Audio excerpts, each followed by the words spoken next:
In a normal society, rules exist to protect the honest. But in China today, those same rules have mutated into tools of destruction. What should have been a simple, reasonable buy, try, not suitable, return policy has morphed into a nationwide system of exploitation, one that destroys stores, crushes small businesses, and exposes a frightening moral collapse. This video is not just about e-commerce. It is about a society where shamelessness becomes strategy, where loopholes become life hacks, and where the hard-working are sacrificed to maintain the illusion of prosperity. Clothes worn to parties are returned as unused. Shoes walked for miles are sent back as defective. Entire wardrobes are borrowed and refunded without a shred of guilt. Platforms reward fraud. Sellers drown in losses, and the economy bleeds from 1,000 cuts.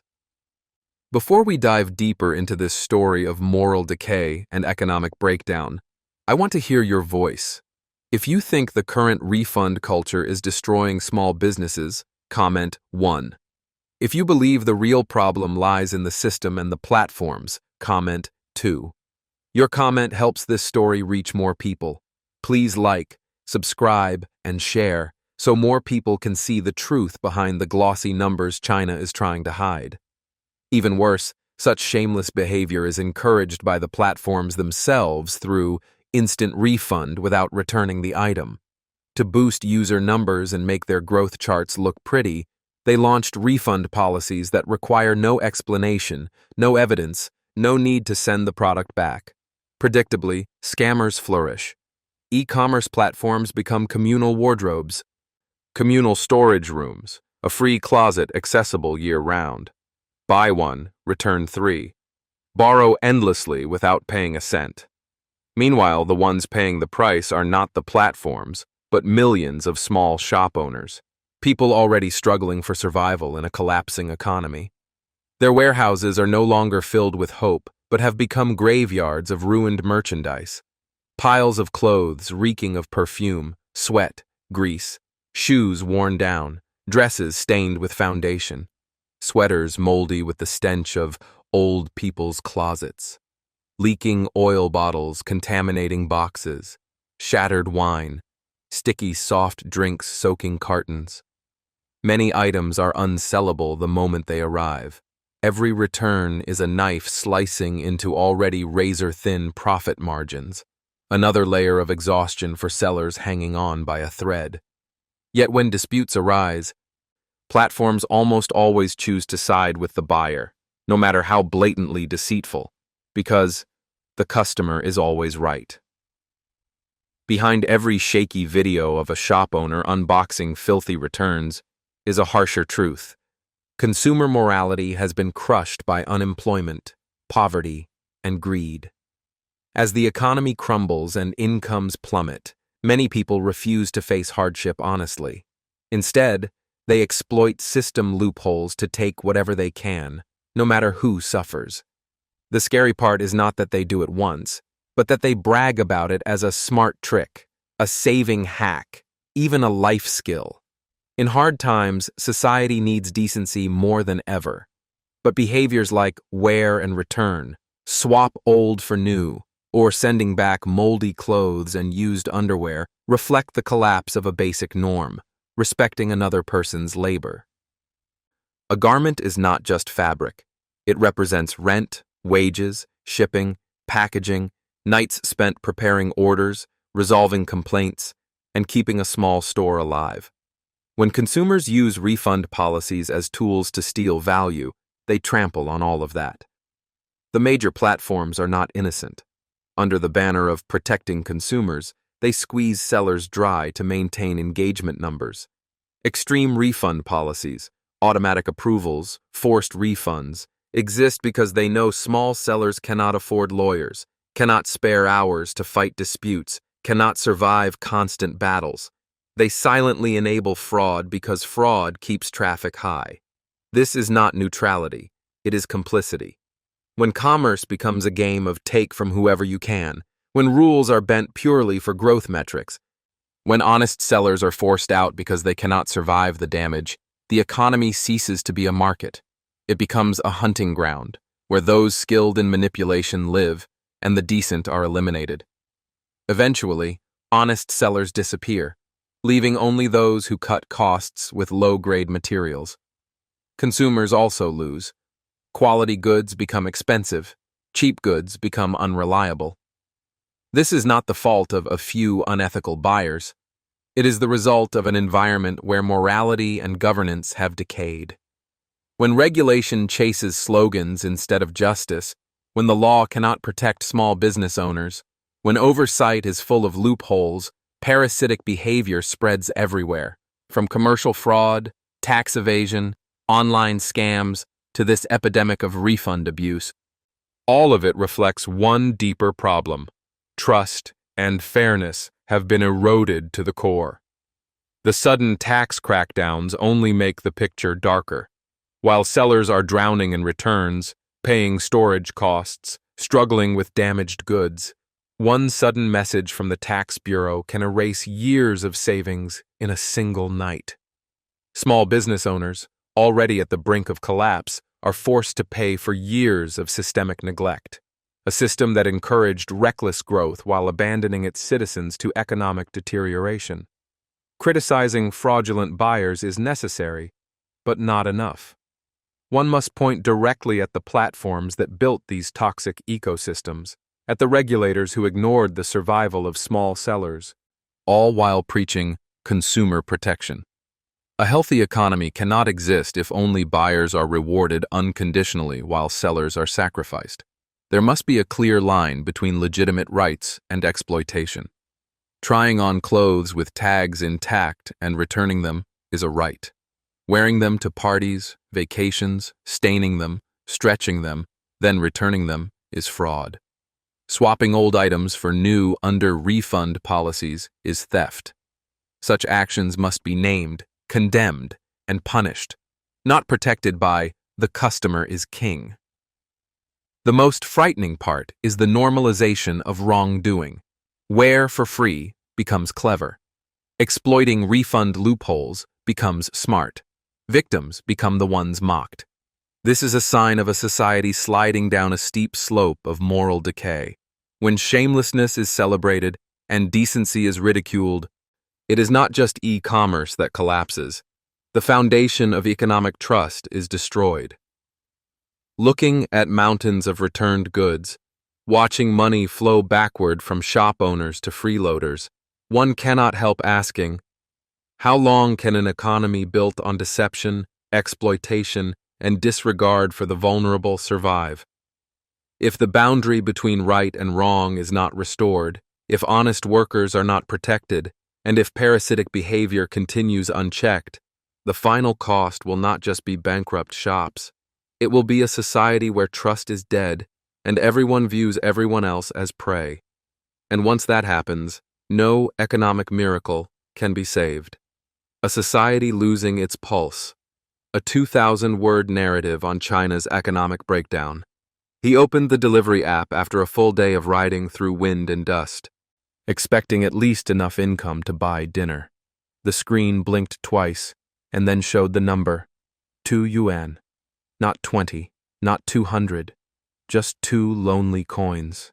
He laughed, but it was the laugh of someone who had finally reached the edge. Soon, even wanting to suffer for a living will become a luxury, he muttered. It sounded like a joke, yet it captured the entire spirit of this age, an age where even the right to struggle is slipping away.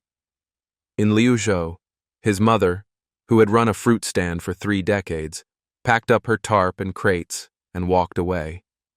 For 30 years, she woke before dawn, cut fruit under street lamps, endured heat and cold without complaint. This year, she quit. Not because she was tired, but because customers had vanished. People no longer dared to spend even on basic fruit. Every purchase felt like a gamble against next month's bills. "Prepare yourselves," she warned. "What's coming isn't a slow decline, it's a cliff." Across the country, another young migrant stood at a train station clutching a torn suitcase. His first paycheck after 40 days of work was 1,000 yuan. His eyes were red. I regret coming to Guangdong. If I had known, I wouldn't have come. He had spent all his savings searching for work, only to end up homeless. No job, no bed, no meals.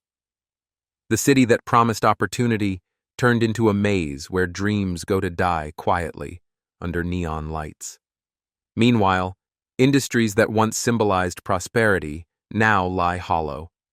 In a massive building materials market, once filled with noise and bargaining voices, a shop owner recorded the scene. Entire avenues of shuttered stores, dust-covered signs, empty aisles swallowing their own echoes. The glory days of this industry are gone for good, he said. Nearby, a grand movie theater, towering, brightly lit, sat completely empty.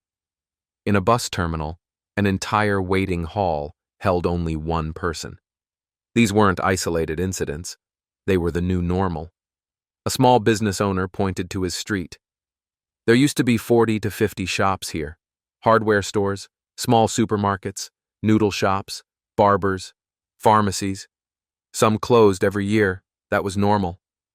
But this year, his voice lowered.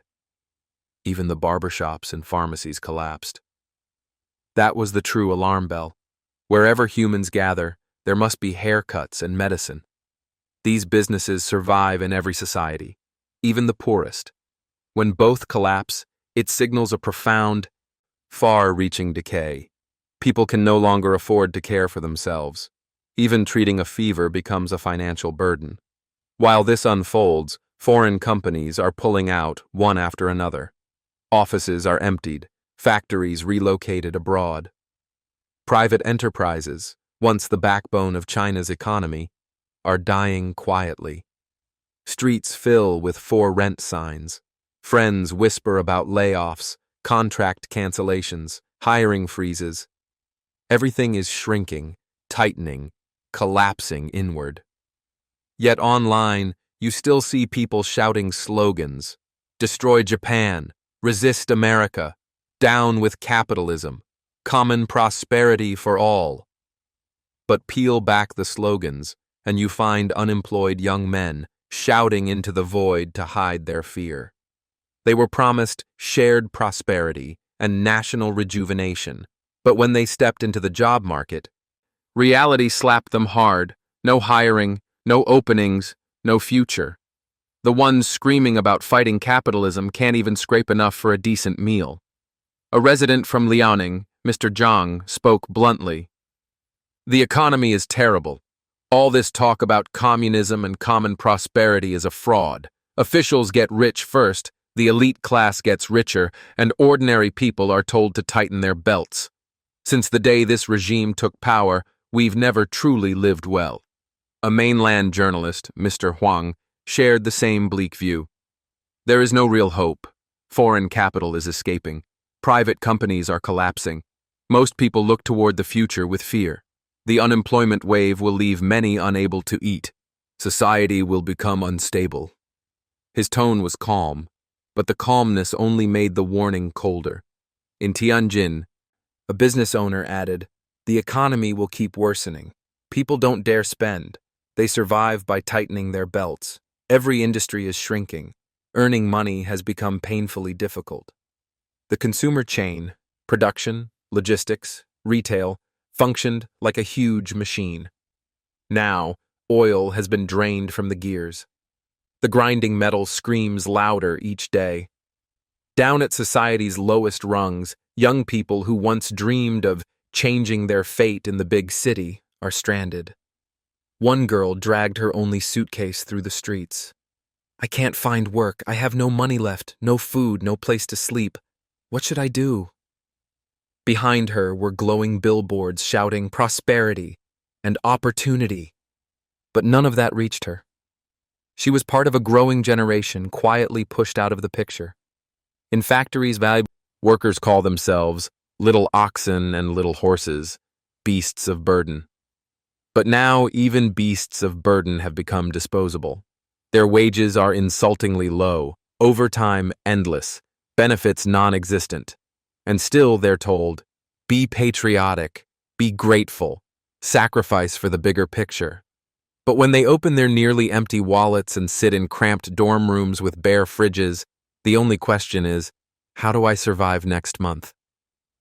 On state television, the phrase common prosperity glows in gold. Out in the real world, people feel only collective impoverishment. Some flee the country to work abroad, construction, factory labor, anything to secure a future. Others, trapped with no resources, retreat into silence, spending as little as possible and hoping not to be noticed. A healthy society rests on faith, the belief that hard work still leads somewhere. That faith is now cracking. One by one, the fruit seller leaves after 30 years. The delivery worker earns 2 yuan in a day. The young man in Guangdong receives a miserable paycheck. Streets of shops go dark. Barber shops and pharmacies vanish. Foreign investment flees. Private companies crumble. And an entire generation stands at the edge with no map. These are not isolated struggles. Together, they form a disturbing portrait of a nation sliding into a future where the slogans grow louder while the people grow poorer and more afraid. What's collapsing is not just economy. It's belief. It's trust. It's the sense that tomorrow might be better. That, more than any economic indicator, is the deepest and most dangerous crisis of all time. Your comment helps this story reach more people. Please like, subscribe, and share, so more people can see the truth behind the glossy numbers China is trying to hide.